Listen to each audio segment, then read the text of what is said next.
Hi hello everyone, welcome to our channel TSK techs. आज हम लोग पढ़ने वाले हैं इलेक्ट्रिकल मेजरमेंट, जो कि कॉम्पिटिटिव एग्जाम्स में काफ़ी इंपॉर्टेंट टॉपिक होता है। ठीक है, टाइम नहीं वेस्ट करते हैं, हम लोग सीधा जंप कर लेते हैं।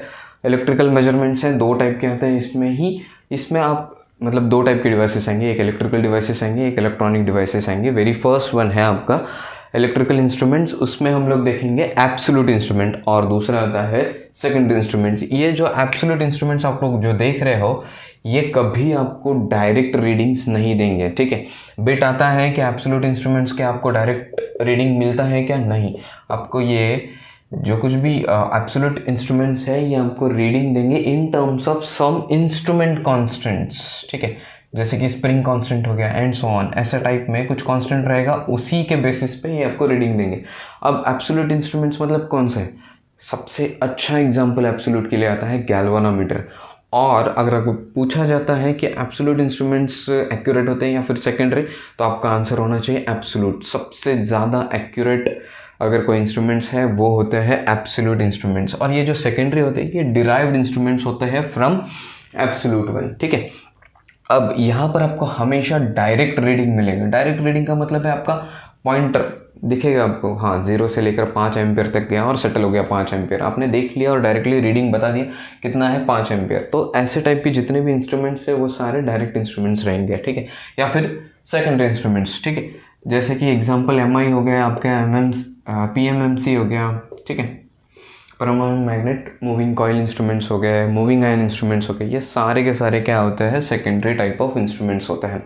चलो ठीक है, अब देखते हैं हम लोग सेकेंडरी इंस्ट्रूमेंट्स में दो टाइप आते हैं, तीन टाइप आते हैं। एक आता है इंडिकेटिंग इंस्ट्रूमेंट, दूसरा आता है रिकॉर्डिंग इंस्ट्रूमेंट्स, तीसरा आता है इंटीग्रेटिंग।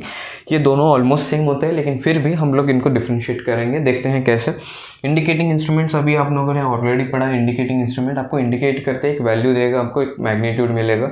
ठीक है, अब रिकॉर्डिंग इंस्ट्रूमेंट्स का मतलब होता है कि ये रिकॉर्ड करने वाले हैं। जैसे कि मान लो एक आपके पास ऑसिलोस्कोप है। ठीक है, ऑसिलोस्कोप है और उसके पास कुछ मेमोरी है, मतलब मेमोरी कार्ड है, तो वो यहाँ पर आप बोल सकते हैं कि ऑसिलोस्कोप ओके, या फिर CRO।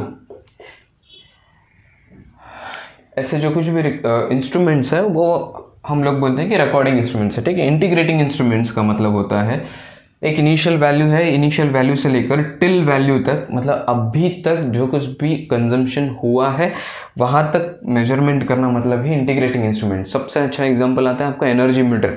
आपके घर में आप जितना भी एनर्जी कंज्यूम करते हो और मीटर का रीडिंग अगर आप चेक करते हो तो एग्जैक्ट उतना ही दिखाएगा जितना आपने अभी तक कंज्यूम करके रखा है। ठीक है, सो ऐसे टाइप के इंस्ट्रूमेंट्स रहेंगे, वो इंटीग्रेटिंग इंस्ट्रूमेंट्स रहेंगे। यहाँ पर एम्प पावर मीटर भी होते हैं, किलोवाट आवर भी होते हैं, बहुत सारे मीटर्स आएंगे, हम लोग पढ़ेंगे। ठीक है, अब इंडिकेटिंग इंस्ट्रूमेंट्स में भी दो टाइप आते हैं, एक आता है इलेक्ट्रोमैकेनिकल टाइप और दूसरा आता है इलेक्ट्रॉनिक्स टाइप। हमारा पूरा का पूरा फोकस इलेक्ट्रोमैकेनिकल टाइप में रहने वाला है, क्योंकि हम लोग इलेक्ट्रिकल मेजरमेंट्स पढ़ने वाले हैं। ठीक है, अब टाइम वेस्ट नहीं करते हैं, सीधा टॉपिक पे निकलते हैं। प्रिंसिपल्स क्या क्या होते हैं? ठीक है, मैग्नेटिक प्रिंसिपल होता है, उसके बाद हीटिंग इफेक्ट होता है, थर्मोकपल्स हो गए आपके। ठीक है, इलेक्ट्रोस्टैटिक मतलब जब भी आपको हाई वोल्टेज अगर मेजर करना है तो वहाँ पर आपके वोल्ट मीटर्स, PMMC, PMI ये इंस्ट्रूमेंट्स काम नहीं आते, वहाँ पर आपको इलेक्ट्रोस्टैटिक वोल्ट मीटर ही यूज़ करना पड़ता है। ठीक है, सो याद रखना, जब भी क्वेश्चन आता है कि हाई वोल्टेज मेजरमेंट, तो इलेक्ट्रोस्टैटिक वोल्ट्स एक्यूरेटली मेजर करते हैं, या फिर इलेक्ट्रोस्टैटिक बेस प्रिंसिपल वाले। ठीक है, फोर्थ आता है इलेक्ट्रोमैग्नेटिक। ये मैग्नेटिक है और ये इलेक्ट्रोमैग्नेटिक है। ठीक है, मतलब यहाँ पर परमानेंट मैग्नेट का यूज़ है और यहाँ पर इलेक्ट्रोमैग्नेट का यूज़ है। Permanent magnet moving coil PMMC, और यहाँ पर MI मूविंग आयन कॉइल, ये वाला जो है ये वही बेसिस पे प्रिंसिपल है। मतलब क्या है, यहाँ पर सिर्फ मैग्नेटिक फील्ड रहेगा, उसी के अंदर आपने करंट कैरिंग कंडक्टर प्लेस कर दिया है, तो वो एक एक्सपीरियंस करेगा, फोर्स एक्सपीरियंस करेगा। वो एग्जैक्टली इक्वल एंड अपोजिट रहेगा जितना अमाउंट ऑफ करंट वो कंडक्टर के अंदर से जा रहा है। सो उस केस में क्या रहेगा, जो कुछ भी डिफ्लेक्टिंग टॉर्क है वो directly proportional to amount of current flowing through the conductor रहेगा। ठीक है, अब आता है इलेक्ट्रोमैग्नेटिक। इलेक्ट्रोमैग्नेट का भी मतलब वही है, फील्ड के अंदर ही प्लेस करना है, लेकिन यहाँ पर फील्ड क्या रहेंगे, आपको सेल्फ प्रोड्यूस्ड फील्ड रहेंगे, मतलब हम लोगों ने खुद से प्रोड्यूस किए हुए। फिफ्थ आता है हॉल इफेक्ट, इसको हम लोग डिटेल में पढ़ेंगे कि एग्जैक्टली हॉल इफेक्ट कहाँ पर यूज़ होता है, कैसे होता है। ठीक है, अब देखते हैं हम लोग इंडिकेटिंग इंस्ट्रूमेंट्स। पहला टॉपिक निकालते हैं इंडिकेटिंग इंस्ट्रूमेंट, इसके अंदर क्या क्या चीज़ें हैं आपको वो चीज़ देखनी है। उसमें आता है सबसे पहले डिफ्लेक्टिंग टॉर्क। एक्चुअली टॉर्क के 3 टाइप के आते हैं, एक आता है डिफ्लेक्टिंग टॉर्क, दूसरा आता है कंट्रोलिंग टॉर्क और तीसरा आता है डैम्पिंग टॉर्क। ठीक है, अब देखते हैं डिफ्लेक्टिंग टॉर्क का मतलब क्या है कि डिफ्लेक्शन 5 एम्पेयर आपने करंट फ्लो करवा दिया, 5 एम्पेयर का डिफ्लेक्शन आ गया है, ठीक है, लेकिन आपका पॉइंटर जाकर 5 एम्पेयर पे ही रुकना चाहिए, ये कौन डिसाइड करता है? तो ये कंट्रोलिंग टॉर्क डिसाइड करके देता है। ठीक है, अब डिफ्लेक्टिंग टॉर्क अलग अलग तरीके से प्रोड्यूस किया जाता है। जितने भी इफेक्ट्स हम लोगों ने पढ़े सारे के सारे डिफ्लेक्टिंग टॉर्क्स को प्रोड्यूस करने के लिए ही यूज़ होते हैं, इलेक्ट्रोमैग्नेटिक और मैग्नेटिक, जिसमें सबसे ज़्यादा फेमस है क्योंकि वो लो वोल्टेज में काम करते हैं और हम लोग ज़्यादातर वही यूज़ करते हैं। और जब भी बात हाई वोल्टेज की आ जाए तो इलेक्ट्रोस्टैटिक, ये बिट बहुत ही फेमस बिट है, हाई वोल्टेज इलेक्ट्रोस्टैटिक। ठीक है, अब आता है कंट्रोलिंग टॉर्क। देखो डिफ्लेक्टिंग टॉर्क हम लोगों ने देखा 0 से लेकर 5 एम्पियर तक जो एनर्जी लगता है वो डिफ्लेक्टिंग टॉर्क हो गया, और जाकर 5 एम्पियर पे ही रुकना चाहिए वो होता है आपका कंट्रोलिंग टॉर्क। और तीसरा आता है डैम्पिंग टॉर्क। क्या होता है, जब भी आपका पॉइंटर मूव हो जाता है तो जो फाइनल रीडिंग होता है उसके आसपास आपका पॉइंटर मूव करते रहता है। ठीक है, अब ये जो ऑसिलेशंस है इनको डैम्प करने के लिए आपके पास एक टॉर्क आता है, उसका नाम है डैम्पिंग टॉर्क। हम लोग डिटेल में पढ़ेंगे, डिफ्लेक्टिंग टॉर्क तो हम लोगों ने पढ़ लिया कैसे होता है। ठीक है, अब हम लोग डिटेल में पढ़ेंगे कि कंट्रोलिंग टॉर्क कैसे प्रोवाइड किया जाता है, डैम्पिंग टॉर्क कैसे प्रोवाइड किया जाता है एंड सो ऑन। उससे पहले दो बिट्स है वो देख लेते हैं। कंट्रोलिंग टॉर्क क्या होता है, जब भी आपका जो फाइनल वैल्यू है या फिर आपका जो ट्रू वैल्यू है, मेजरेंट वैल्यू है, वहाँ पर आके पॉइंटर को रोकने का जो काम होता है वो होता है controlling time, stops the pointer at required final value. ठीक है, ये उसका डेफिनेशन हो गया। अब आता है डैम्पिंग टॉर्क। डैम्पिंग टॉर्क का मतलब है ऑसिलेशंस। मैंने बोला ना आपको, ऑसिलेशंस को आपको एलिमिनेट करना है। अब डैम्पिंग टॉर्क 0 कब रहता है, तो जब भी आपका deflecting torque is equal to controlling torque रहेगा, मतलब पॉइंटर निकल चुका है और सीधा वहाँ पर आके स्टेडी है। ऐसे केसेस में वहाँ पर ऑसिलेशंस नहीं रहेगा तो आपका डैम्पिंग टॉर्क भी कितना रहेगा, 0 रहेगा। ठीक है, और एक चीज़ इसमें इंपॉर्टेंट बताना है कि आपका deflecting torque will be directly proportional to controlling torque. जितना ज़्यादा आपका डिफ्लेक्शन टॉर्क रहेगा उतना ही ज़्यादा आपका कंट्रोलिंग टॉर्क रहेगा। ठीक है, दे आर डायरेक्टली प्रोपोर्शनल। और एक बात, equal and opposite amount of torque is applied by controlling torque to deflecting torque. ठीक है, ये सारे बिट्स थे अभी तक जितने भी हम लोगों ने किए, और इसमें से सबसे अच्छा बिट ये है कि आपका डैम्पिंग टॉर्क कब 0 रहेगा, जब भी आपका कंट्रोलिंग टॉर्क डिफ्लेक्टिंग टॉर्क का वैल्यू सेम है या फिर आपका पॉइंटर स्टेडी है, ऐसा भी क्वेश्चन होता है, वहाँ पर आप बोल सकते हो कि आपका डैम्पिंग टॉर्क कितना है, तो 0 है। ठीक है, और एक बिट यहाँ पर आप लोगों ने देखा है वो है इलेक्ट्रोस्टैटिक वोल्ट मीटर्स कहाँ होते हैं। इलेक्ट्रोस्टैटिक वोल्ट मीटर ही रहते हैं, एमीटर नहीं होते इलेक्ट्रोस्टैटिक्स के। ठीक है, इलेक्ट्रोस्टैटिक वोल्ट मीटर कहाँ पर यूज़ होते हैं, तो हाई वोल्टेजेस पे यूज़ होता है। अब हम लोग देखते हैं कि कंट्रोल टॉर्क्स कैसे कैसे प्रोवाइड करते हैं, स्प्रिंग से, फ्लूइड फ्रिक्शन से, एयर फ्रिक्शन से। अब हम लोग पढ़ेंगे कंट्रोलिंग टॉर्क और डैम्पिंग टॉर्क। चलो, कंट्रोलिंग टॉर्क का हम लोगों को पता है क्या होता है, exact opposite amount of torque produce करके देना है आपके डिफ्लेक्शन टॉर्क को। ठीक है, अब ये जो आपका स्पिंडल दिख रहा है या फिर पॉइंटर दिख रहा है, इसके ऊपर कुछ डिफ्लेक्टिंग टॉर्क आया है तो वो 0 से मूव हुआ। जैसे ही वो आगे की तरफ मूव होता है, आपका जो स्प्रिंग होता है वो टाइटन होता है, और जितना अमाउंट ऑफ आपका स्प्रिंग टाइट हुआ उतना ही एग्जैक्ट अमाउंट आपका डिफ्लेक्टिंग टॉर्क। इस तरीके से हम लोग क्या करते हैं, जैसे कि एक मूविंग डोर होता है विद रिस्पेक्ट टू स्प्रिंग, हम लोग क्या करते हैं उसको मूव करते हैं तो वो थोड़ा सा, जितना ज़्यादा आप फोर्स अप्लाई करते हो उस साइड से उतना ही ज़्यादा फोर्स होता है, और जैसे आप छोड़ देते हो झट से पीछे आ जाता है। ठीक है, कंट्रोलिंग टॉर्क का काम भी वही है। अगर आप ठीक से देखते हो, अगर सडनली डिफ्लेक्टिंग टॉर्क 0 हो जाता है तो कंट्रोलिंग टॉर्क ही रिस्पॉन्सिबल होता है आपका पॉइंटर को वापस से 0 लाने के लिए। ठीक है, वहाँ पर डैम्पिंग टॉर्क का कोई भी रोल नहीं होता।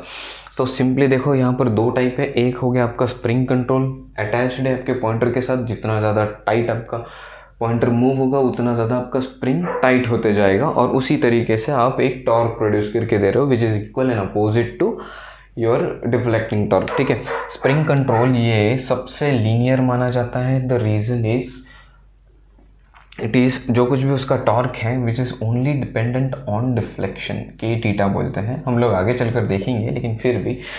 तो लीनियर का मतलब क्या होता है कि आपके जो कुछ भी डिविजन्स है, नंबर ऑफ डिविजन्स है over the scale, her point पर सेम होते हैं।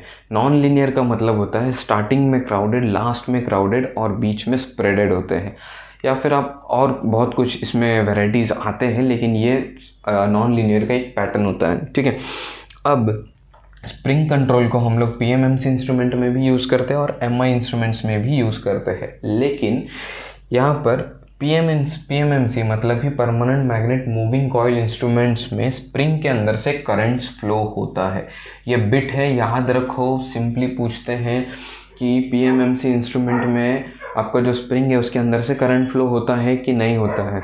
सो पीएमएमसी इंस्ट्रूमेंट में होता है और एमआई इंस्ट्रूमेंट्स में इसका फिजिकल कांटेक्ट मतलब करंट से तो नहीं होता, ठीक है।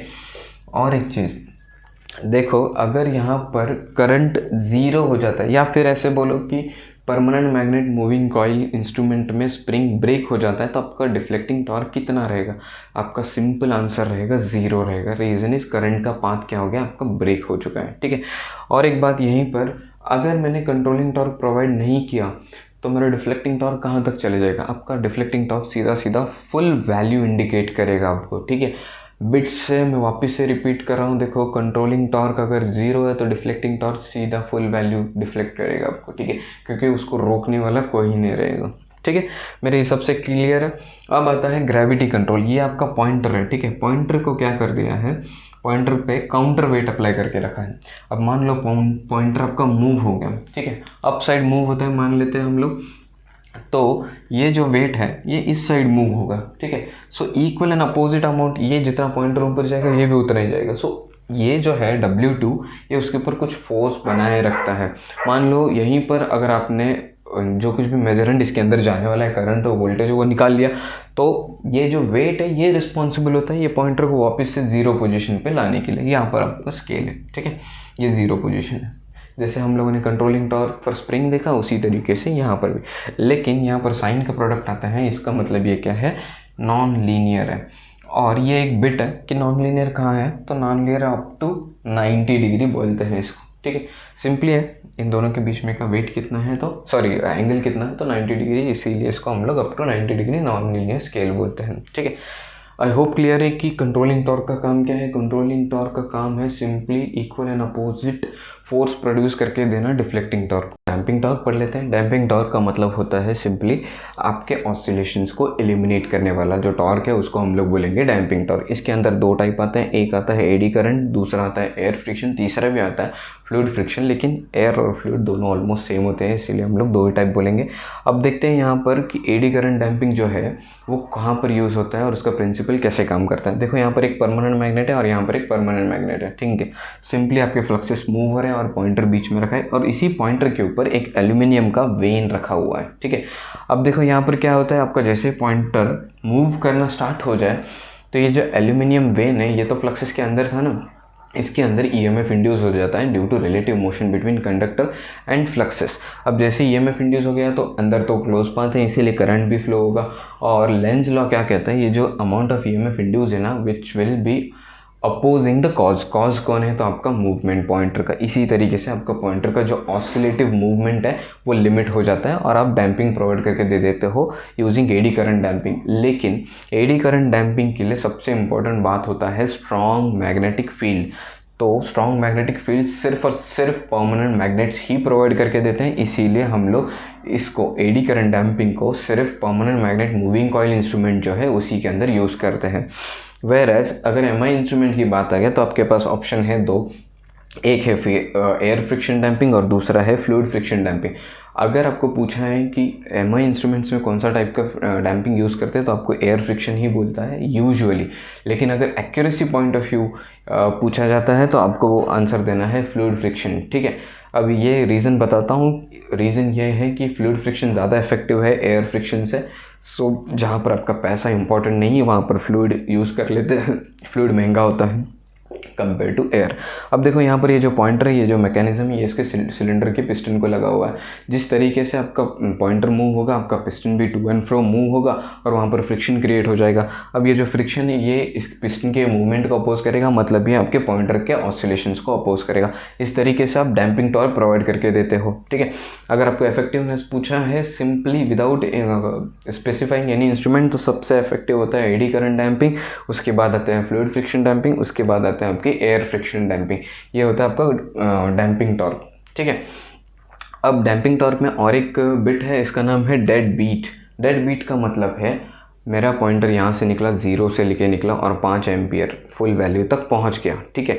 ये quickest possible time to settle down, मतलब क्रिटिकल डैम्पिंग जो बोलते हैं ना, वही हम लोग का डेड बीट होता है। मतलब 0 से निकला 5 तक में चला गया ना, ये जो टाइम लगा है उसको हम लोग बोलेंगे डेड बीट, ठीक है। Simply quickest possible time to reach final value, मतलब ही डेड बीट। ये एग्जांपल आता है, मतलब ही एमसीक्यू आता है। डेड बीट का मतलब क्या है? Quickest possible time to reach final value, ठीक है।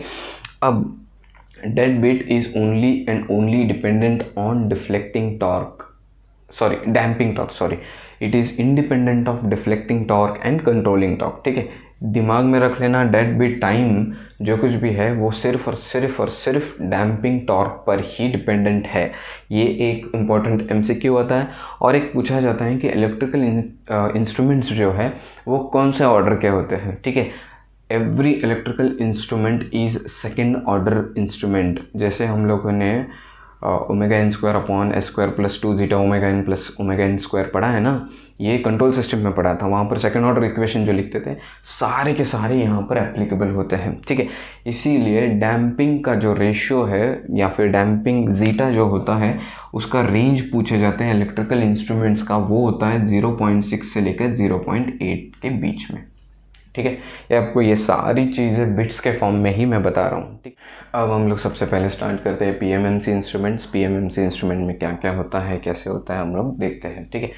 परमानेंट मैग्नेट मूविंग कॉइल, पहले तो परमानेंट मैग्नेट है, हो गया। मूविंग कॉइल है, ये आपका जो अंडर दिख रहा है ये है आपका मूविंग कॉइल, ठीक है। ये जो दिख रहा है ये पोर्शन है मूविंग कॉइल, ठीक है। और ये है आपके स्प्रिंग्स।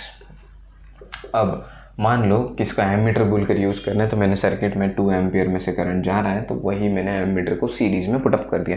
तो अब ये जो करंट है यहाँ से जाएगा, इन स्प्रिंग्स में जाएगा, ये कॉइल से जाएगा, पूरा निकलेगा स्प्रिंग्स में से जाएगा और ये आउटपुट चले जाएगा, ठीक है।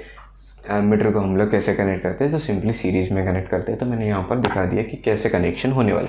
ये आपका इनपुट टर्मिनल, ये आपका output terminal of ammeter as it is आपने सर्किट के अंदर डाल दिया। अब देखते हैं कि एग्जैक्टली यहाँ पर कैसे होता है और क्या होता है। जैसे यहाँ पर करंट फ्लो होना स्टार्ट हो गया, तो ये स्प्रिंग्स के अंदर से करंट फ्लो होता है। पीएमएमसी इंस्ट्रूमेंट है, इसके अंदर स्प्रिंग में से करंट फ्लो होता है। और ये जो स्प्रिंग होते हैं ये बने होते हैं फॉस्फरस ब्रॉन्ज से, ठीक है, फॉस्फरस ब्रॉन्ज। पीएमएमसी इंस्ट्रूमेंट में जो स्प्रिंग होते हैं उनका रेजिस्टेंस कैसा होना चाहिए, लो रेजिस्टेंस होना चाहिए, ठीक है, याद रखना। अब देखते हैं यहाँ पर आगे आपका करंट फ्लो हो गया। Current carrying conductor placed in a magnetic field will experience the force. तो तुरंत आपका जो पॉइंटर है, ये आपका पॉइंटर रोटेट होना स्टार्ट होगा। पॉइंटर के एग्जैक्ट अपोजिट आपका स्प्रिंग कंट्रोलिंग टॉर्क प्रोवाइड करके देगा और आपका पॉइंटर डिफ्लेक्ट करेगा कुछ वैल्यू मतलब मैंने जो यहाँ पर एज्यूम किया था कि 2 एम्पियर है, तो 2 एम्पियर डिफ्लेक्ट होना स्टार्ट हो जाएगा। ये है आपका बेसिक प्रिंसिपल ऑफ पीएमएमसी, ठीक है।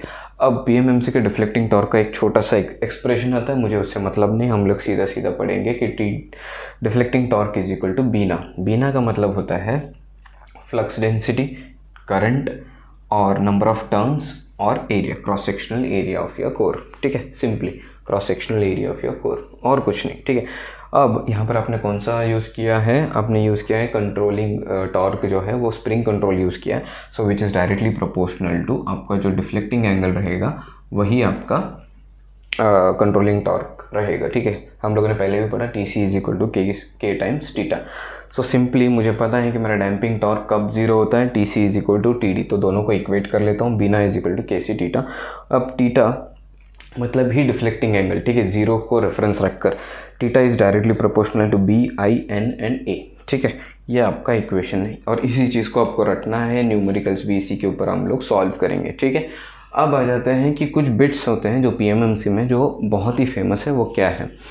अगर आपका स्प्रिंग का है एज हो गया, ठीक है, मतलब स्प्रिंग थोड़ा लूज हो गया। अगर स्प्रिंग लूज हो गया इसका मतलब क्या है, deflecting torque exact opposite controlling torque आना चाहिए। अब कंट्रोलिंग टॉर्क उतना नहीं आ रहा तो डिफ्लेक्टिंग टॉर्क थोड़ा और आगे चले जाएगा, मतलब आपका जो रीडिंग है वो थोड़ा ज़्यादा आएगा अगर आपका स्प्रिंग लूज़ है या फिर उसका एजिंग इफेक्ट आ चुका है, ठीक है।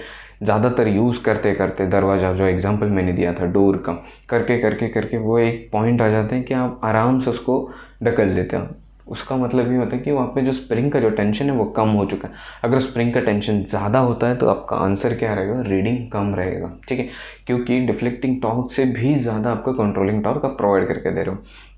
अब दूसरा है फील्ड। अगर आपका जो फील्ड है वो वीक हो गया तो आपको पता है कि आपका जो डिफ्लेक्टिंग टॉर्क है which is directly proportional to flux density, so deflecting उतना नहीं होगा जितना कि होना चाहिए, तो आपका जो रीडिंग है वो ड्रॉप हो जाएगा। देखो बहुत ही इंपॉर्टेंट बिट्स है, इनको मिस नहीं करना, यही बिट्स होते हैं, इसीलिए मेजरमेंट्स को ज़्यादा इंपॉर्टेंस दिया जाता है। अब इम्पॉर्टेंटली आपको एक चीज़ नोट करना है कि पीएमएमसी इंस्ट्रूमेंट है वो सिर्फ और सिर्फ डीसी सप्लाई के लिए काम आता है।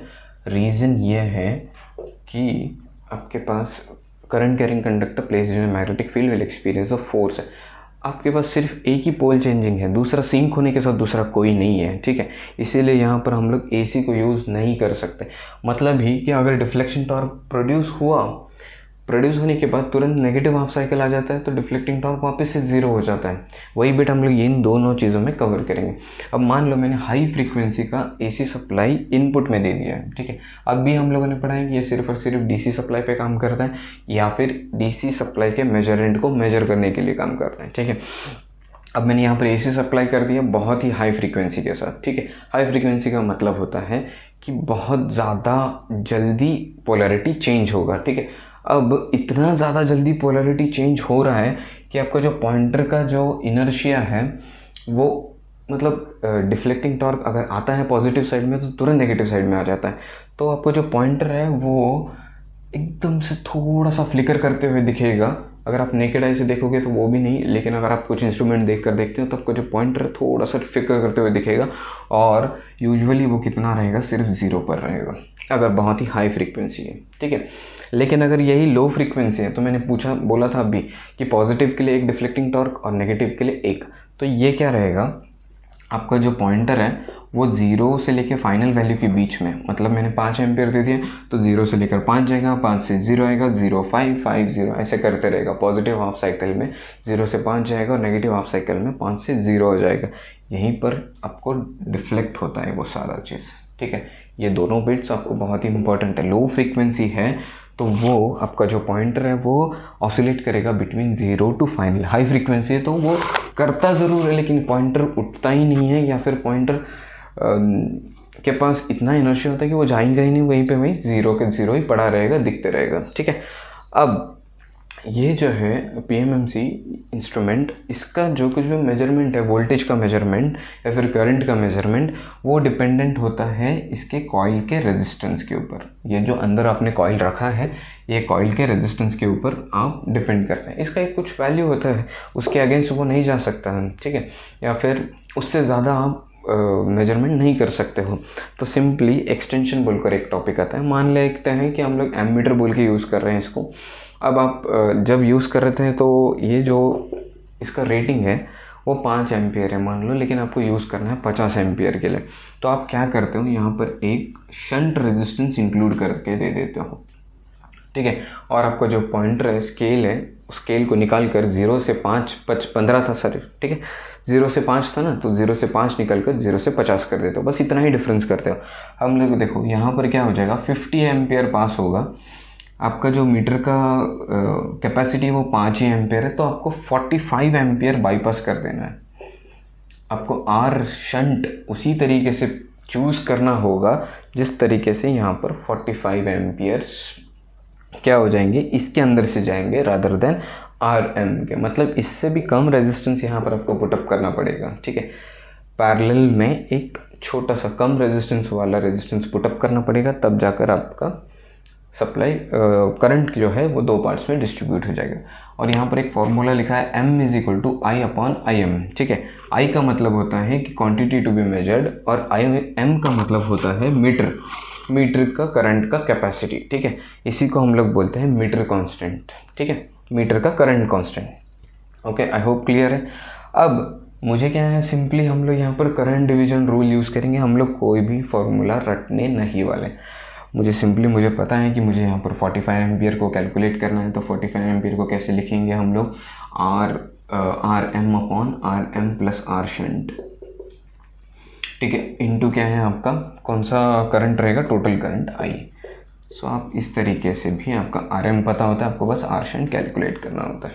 ठीक है, ये हो गया आपका एमीटर का एक्सटेंशन। ठीक है, मैं इस चीज़ के न्यूमेरिकल जब लूँगा तब आपको और भी क्लियर हो जाएगा। अब वोल्ट मीटर का जो एक्सटेंशन है तो उसको सिंपली आपको क्या करना पड़ेगा, सीरीज़ में एक रेजिस्टेंस ऐड कर देना पड़ेगा। ठीक है, अगर आप सीरीज़ में एक रेजिस्टेंस ऐड कर देते हो, वो ज़्यादा वैल्यू का होना चाहिए ताकि जो वोल्टेज ड्रॉप है वो पूरा का पूरा वहीं पर बाईपास हो जाए, या फिर ऐसे बोलो कि डाइवर्ट हो जाए और उसके अक्रॉस ड्रॉप हो जाए। हम लोग ये टॉपिक न्यूमेरिकल में और अच्छी तरीके से कवर करेंगे, डोंट वरी।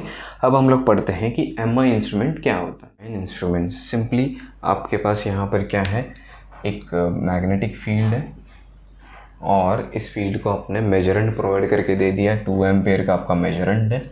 मान लेते हैं यहाँ पर फील्ड प्रोड्यूस हो गया, नॉर्थ टू साउथ पोल का फील्ड प्रोड्यूस हो गया। अब सिंपल है, और ये है आपका मूविंग आयन। ठीक है, मूविंग आयन, ये जो आपका पॉइंटर का जो शाफ्ट है वो एक ज्वेल बेयरिंग्स के ऊपर प्लेस्ड होता है। ज्वेल बेयरिंग्स, ये भी एक बिट है। ठीक है, अब जैसे ही आपका फील्ड प्रोड्यूस हो गया, stronger the field, force of attraction ज़्यादा रहेगा टुवर्ड्स आयन, तो ये जो पॉइंटर ये आपका सर्कुलर मूवमेंट देना स्टार्ट करेगा। ठीक है, जैसे ही सर्कुलर मूवमेंट है इसका कन्वर्जन होगा यहाँ पर आपके टू एंड फ्रो मोशन में, और आपका पॉइंटर डिफ्लेक्ट करेगा। ठीक है, exact equal and opposite amount of force will be provided by the springs which are non current carrying in MI instrument। बहुत ही इंपॉर्टेंट बिट है। देखो यहाँ पर मैंने मेजरेंट का कोई भी पोर्शन यहाँ पर नहीं दिया है, और ये क्रॉस का डॉट होगा सेकेंड हाफ साइकिल में और डॉट का क्रॉस होगा, लेकिन फिर भी यहाँ पर जो फोर्स है वो तो सेम ही रहेगा, क्योंकि फील्ड प्रोड्यूस किया है आपने, मैग्नेटिक फील्ड है। आयन को नॉर्थ पोल समझता नहीं, आयन को साउथ पोल समझता नहीं, आयन दोनों तरफ अट्रैक्ट हो जाता है। इसीलिए यहाँ पर जो फोर्स प्रोड्यूस होता है वो होता है यूनिडायरेक्शनल टॉर्क या फिर यूनिडायरेक्शनल फोर्स। इसीलिए ये जो MI इंस्ट्रूमेंट्स है, these are suitable for AC measurements या फिर alternating current measurements, where as permanent magnet moving coil instruments are suitable for only DC। और MI instrument can measure AC as well as DC। ठीक है, याद रखना, MI instruments can measure AC as well as DC, but these are only preferred for AC due to their losses। ठीक है, अब हम लोग देखते हैं, या फिर एक्यूरेसी, आपका PMMC इंस्ट्रूमेंट एक्यूरेट है या फिर MI इंस्ट्रूमेंट एक्यूरेट है पूछा जाता है तो आपका आंसर हमेशा PMMC ही रहेगा। ठीक है, अब हम लोग देखते हैं कि एग्जैक्टली क्या क्या है और चीज़ें हमारे पास पढ़ने के लिए। अब आयन है तो इसका मतलब यहाँ पर एडी करंट लॉसेस रहेंगे, मतलब ही फ्रीक्वेंसी ओरिएंटेड एरर्स जो है वो MI इंस्ट्रूमेंट में ज़्यादा है कंपेयर टू PMMC इंस्ट्रूमेंट। यहाँ पर आपके पास हिस्टेरिसिस लूप बनेगा, उस लूप के अक्रॉस कुछ हिस्टेरिसिस कंजम्पशन रहेगा और यहाँ पे कुछ लॉसेस बनेंगे। इसीलिए MI इंस्ट्रूमेंट में आपको फ्रीक्वेंसी कॉम्पेंसेशन प्रोवाइड करना पड़ता है, और ये फ्रीक्वेंसी कॉम्पेंसेशन हम लोग एक छोटा कैपेसिटर यूज़ कर सकते हैं, उसका वैल्यू आपको कैलकुलेट करना है 0.41 Lm/RAC का स्क्वायर। RAC का मतलब ही आपका मीटर का कॉइल का जो कुछ भी है रेजिस्टेंस, नथिंग एल्स। ठीक है, अब इसी के अंदर हम लोग और एक चीज़ पढ़ लेते हैं, वो है एक्सटेंशन। यहाँ पर एक्सटेंशन करना भी काफ़ी टीडियस काम है AC में। रीज़न बताता हूँ। अब आपके पास यहाँ पर रेजिस्टेंस के साथ साथ इंडक्टेंस भी आएगा पिक्चर में। रीज़न है आपके पास सप्लाई कौन सा है, AC सप्लाई। PMMC में क्या था, DC सप्लाई होता था, इसीलिए हम लोग रेजिस्टेंस को ही कंसिडर करते थे।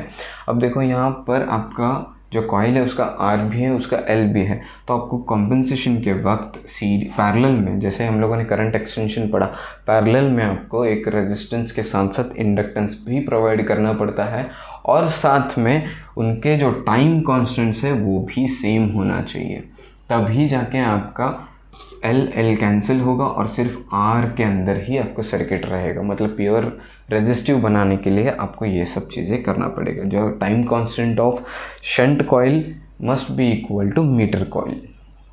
ठीक है, टाइम कांस्टेंट LR सर्किट का L/R होता है, RC सर्किट का R/C होता है। ये चीज़ बहुत ही इंपॉर्टेंट बिट है। जब भी आपको पूछा जाता है MI इंस्ट्रूमेंट में हम लोग कम एक्सटेंशन प्रोवाइड करना है तो सबसे इम्पोर्टेंट क्राइटेरिया क्या होता है, तो उनके टाइम कांस्टेंट्स, उनके मतलब शंट का जो कॉइल आप लोग पुटअप करने वाले हो, for extending current range must be equal to meters time constant. ठीक है, फ्रीक्वेंसी एरर भी हम लोगों ने पढ़ लिया। फ्रीक्वेंसी एरर किसके वजह से है? INP से, इसीलिए एडी करंट लॉसेस रहेंगे और eddy current losses are dependent on the square of the frequency. ठीक है, इसीलिए ये सारी चीज़ें इसमें इंक्लूड होती है। देखो, अगर हम लोग कंपैरिजन करेंगे PMMC इंस्ट्रूमेंट और MI instrument, MI instrument useful for AC as well as DC, where as PMMC is only for DC, लेकिन PMMC is very accurate. AC के लिए हमारे पास ऑप्शन नहीं है, इसीलिए हम लोग MI इंस्ट्रूमेंट्स को प्रेफर करते हैं। ठीक है, अब हम लोग इसमें लास्ट बच गया है एरर्स, एक ओवरव्यू दे देंगे और टॉपिक को एंड अप करेंगे। C और MI इंस्ट्रूमेंट्स में जो एरर है उनका कंपैरिजन कर लेते हैं। ठीक है, अब देखते हैं सबसे पहले फ्रिक्शनल एरर। अब फ्रिक्शनल एरर का मतलब जो जिसका पॉइंटर वेटेड है वो ज़्यादा, वहाँ पर एरर ज़्यादा रहेगा। तो यहाँ पर मूविंग कॉइल मतलब या फिर PMMC इंस्ट्रूमेंट में आपका जो वेट है वो ज़्यादा होता है कंपेयर टू MI इंस्ट्रूमेंट, और इसीलिए यहाँ पर हम लोग बोल सकते हैं कि आपका जो टॉर्क टू वेट रेशियो होता है वो कम होता है, वेयर एज यहाँ पर टॉर्क टू वेट रेशियो जो है वो बहुत ही ज़्यादा होता है, हाई होता है। इसका मतलब का पॉइंटर बहुत ही हल्का होता है, इसीलिए PMMC इंस्ट्रूमेंट्स में आपके फ्रिक्शनल एरर ज़्यादा है कंपेयर टू MI इंस्ट्रूमेंट्स। ठीक है, अब देखते हैं टेम्परेचर एरर। अब टेम्परेचर एरर में MI इंस्ट्रूमेंट्स में ज़्यादा होते हैं कंपेयर टू आपके PMMC इंस्ट्रूमेंट्स। ठीक है, ये बिट आपको याद रखना पड़ेगा, रट लेना पड़ेगा। ठीक है, कि टेम्परेचर, अब टेम्परेचर एरर्स को मतलब कॉम्पेंसेट करने के लिए आपके पास होते हैं स्वैम्पिंग रेजिस्टर्स। इतना ज़्यादा पूछा जाता है एग्ज़ाम से, मुझे पता नहीं रीज़न क्या। अच्छा चलो पहले ये पढ़ लेते हैं कि यहाँ पर क्यों जाता है। देखो, एक बिट भी कवर हो गया आपका। यहाँ पर जो करंट फ्लो होते हैं वो RMS करंट्स होते हैं, और यहाँ पर जो करंट्स फ्लो होते हैं वो होते हैं एवरेज। ये बिट रह गया था। PMMC इंस्ट्रूमेंट एवरेज मेजरमेंट करता है, MI instrument RMS values measure करता है। ठीक है, अब और एक बात, MI इंस्ट्रूमेंट जो है उसका जो डिफ्लेक्टिंग टॉर्क है which is directly proportional to IRMS का स्क्वायर। ठीक है, ये आपको चीज़ याद रखना पड़ेगा। मैंने एक एक्सप्रेशन भी लिख के दिया है यहाँ पर, TD is equal to 1/2 times I² DL/dt dθ। ठीक है, 1/2 I² DL/dt। आपको ये चीज़ रटना पड़ेगा। मैं शायद वहाँ पर बताना भूल गया है, लेकिन आपको रटना पड़ेगा, तभी आप MI इंस्ट्रूमेंट्स के न्यूमेरिकल्स को सॉल्व कर सकते हैं। ठीक है, अब फ्रीक्वेंसी एरर है, ये तो हम लोगों ने ऑलरेडी पढ़ा है कि PMMC में कितना होता है, तो सिंपली 0 होता है। रीज़न क्या है? 0 है, DC है तो फ्रीक्वेंसी 0 है, तो ये MI इंस्ट्रूमेंट में ज़्यादा है ऑब्वियसली। अब हो गया stray magnetic field. Stray magnetic field का मतलब आपके इंस्ट्रूमेंट के आसपास जो कुछ भी फील्ड है वो आपके इंस्ट्रूमेंट्स के अंदर अगर EMF इंड्यूस कर आपके रीडिंग्स को गड़बड़ करता है तो ये जो है ये भी MI इंस्ट्रूमेंट्स में ज़्यादा है। रीज़न है यहाँ पर वीक मैग्नेटिक फील्ड है, और आपका PMMC के पास परमानेंट मैग्नेट मतलब बहुत ही ज़्यादा स्ट्रॉन्ग मैग्नेटिक फील्ड है, इसीलिए यहाँ पर MI इंस्ट्रूमेंट्स में ही ये एरर भी ज़्यादा होते हैं। इवन हिस्टेरेसिस एरर भी ऑलरेडी हम लोगों ने पढ़ लिया है कि MI इंस्ट्रूमेंट्स में ही ज़्यादा होते हैं। रीज़न क्या है? आपका INPs यूज़ किया है। लेकिन इसके ऊपर ओवरकम करने के लिए हम लोग एक चीज़ करते हैं, हाई परमेबिलिटी INPs यूज़ करते हैं, तो आपका हिस्टेरेसिस लॉस जो है वो कम हो सकता है लेकिन एलिमिनेट नहीं हो सकता। वेयरएज यहाँ पर तो वो सीधा 0 होता है। ठीक है, that's it for the day. हम लोगों ने PMMC instruments, MI instrument, absolute instruments, ये जितना भी ओवरव्यू था सारा चीज़ देखा। इसके न्यूमेरिकल्स भी पढ़ेंगे और बहुत सारा है इसके अंदर, इतना सारा है। आप इलेक्ट्रोडायनामोमीटर जो है टॉपिक, जो नेक्स्ट टॉपिक आने वाला है उसके ऊपर तो समझ लेना कि आपके 2 क्वेश्चंस तो आराम से बनेंगे। ठीक है, स्टे ट्यून, हम लोग और मेहनत करेंगे, कोई बात नहीं। आज के लिए इतना ही।